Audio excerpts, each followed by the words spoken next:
Welcome to the Special Ed Strategist. I'm your host, Wendy Taylor, your go-to special education strategist here to help you strategize student support. Today, we're diving into Section 504's, continuing on this path of solo episodes, talking about 504, which is an invaluable tool for ensuring that all students receive the support they need in school. Whether you're a parent navigating this process for the first time or a professional looking to deepen your understanding, I promise you'll walk away with insights and tips that you won't find in a typical training or online searches. So let's get started. To recap, if you haven't been following our solo episodes about 504, let's begin by unpacking what a 504 plan actually is. So Section 504 of the Rehabilitation Act of 1973 ensures that students with disabilities have equal access to education. Unlike an individualized education program, an IEP, which is tailored for specific educational needs, a 504 focuses on providing accommodations to help students access the general education curriculum. So what might these accommodations look like? Let's see.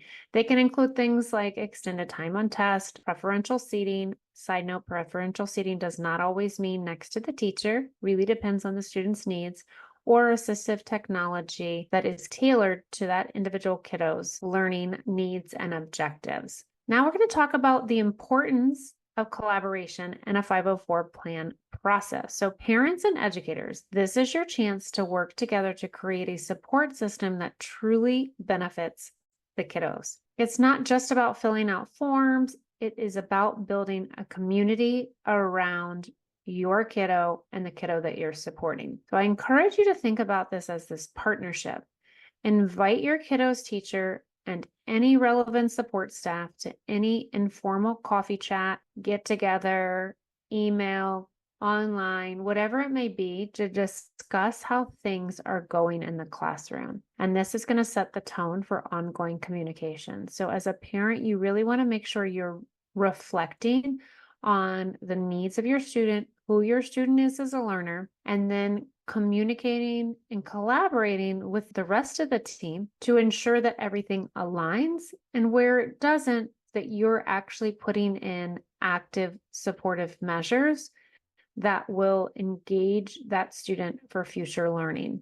As a parent, I want you to ask the educators, what has been most successful strategy for my kiddos learning in the past? What have you've done in the classroom? And it could be specials, it could be hallway. What has worked really well for this student? Because understanding what has worked previously can give you that valuable insight into effective accommodations. Equally as important of what is not working, what is tried and did not work. So having that communication and that conversation of what have we done in the past, or even asking if in the past when you've had students to a similar profile, what has worked best, so that you can then really start to hone in and individualize the approach for this particular student. I also want you to think about how can we uncover hidden supports, right? So let's uncover hidden supports that can enhance that 504 plan. One creative approach is to incorporate sensory breaks into the school day. These breaks allow our kiddos to decompress, recharge, which can be especially beneficial for those students with attention and anxiety concerns. I want to encourage teachers to design maybe a sensory corner in the classroom where the students can take a short break, use tools like stress balls, fidget spinners, even calming visuals. Those have had great responses for students and even parents alike to have those in your home so that a student can see the transition between home and school.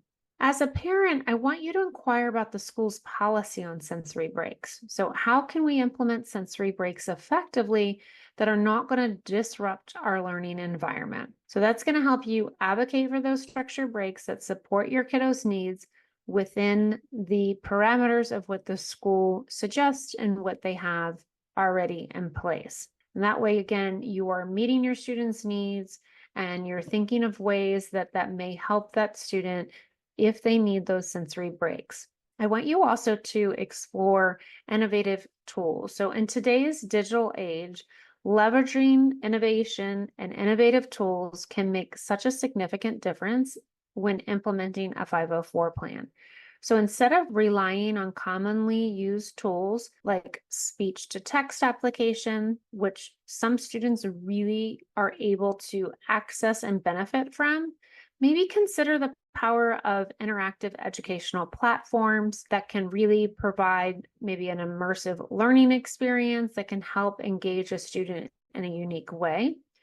Imagine your kiddo being able to explore learning of, say, the solar system and bringing those lessons to life right in front of the classroom. There are so many creative ways to use technology, whether again it is speech to text or applications that may work best that are on a device or can be put on a Chromebook or an extension that can really blossom for a student and help them have easier access to the curriculum. I want teachers to think about, some augmentative reality resources that may line up with the curriculum. Those tools can foster engagement and help students visualize the complex concepts in a fun and interactive way.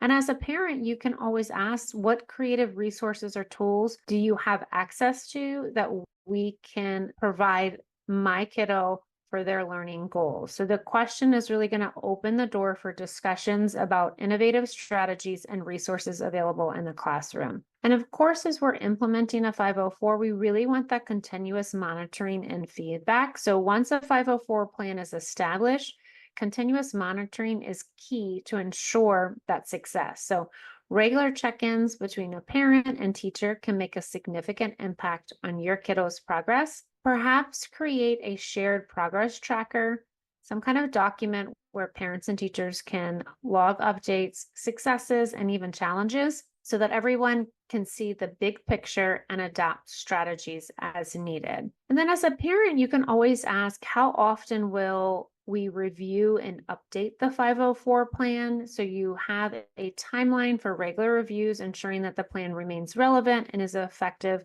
as your child grows. And as with anything, if you have questions, parents, reach out and ask either the 504 coordinator, the guidance counselor, the classroom teacher. And when you do that, include everybody so everybody can see what that dialogue looks like and the needs are for that student. As we wrap up, I want you to remember that advocacy is a crucial part of navigating that 504 plan. Both parents and educators play a vital role in ensuring that students with disabilities receive the support that they need. So I want you to encourage parents, so professionals, teachers, I want you to encourage those parents to connect with local advocacy groups for workshops and training, even online parent groups, whether it's a Facebook group or something local. Engaging with these communities can provide you with the tools to advocate more effectively. And that way you're also having a communication with other folks, either in your community specifically or at large, that may have gone through similar situations so that you can then kind of bounce ideas off and see what has worked and what has not worked, and then bring that back to the team at your local school. And you want to make sure to ask, what are your rights regarding your child's education and support services? Investigate those rights so that that foundational question can empower you as a parent to understand your role and to better advocate for your kiddos' needs. To wrap all this up, we've definitely explored some ins and outs of navigating that 504 plan, from understanding its purpose to implementing those creative strategies. And I always encourage, think outside the box, ask the questions so that we really can make sure that the plan that's being created makes sense for that individual. And again, modify as needed. So the journey certainly doesn't stop here at the end of this podcast. So I want to encourage you to stay engaged, ask those questions, and keep advocating for the support that your kiddo deserves. So thanks again for joining me on the Special Ed Strategist. If you found this episode helpful, please subscribe, share it with a fellow parent and educator. Until next time, keep strategizing, keep learning, and keep empowering our students. Bye for now.